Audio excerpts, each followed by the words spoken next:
आंबाडी येथे तणसीच्या ढिगाला आग लागली. यात गाई गुरांचा चारा आगीत जळून खाक झाला. या प्रकरणी एका आरोपीवर कारधा पोलिसात गुन्हा दाखल करण्यात आला आहे.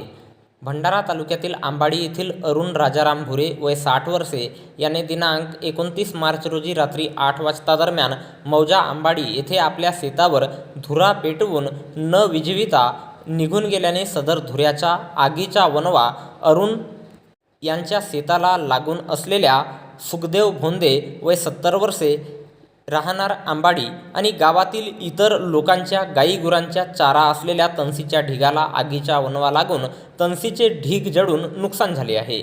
या प्रकरणी फिर्यादी सुखदेव भोंदे यांच्या तक्रारीवरून पोलीस स्टेशन कारधा येथे दिनांक 30 मार्च रोजी आरोपी अरुण भुरे यांच्या विरोधात गुन्हा दाखल करण्यात आला असून या घटनेचा पुढील तपास पोलीस उपनिरीक्षक सोरते हे करीत आहेत.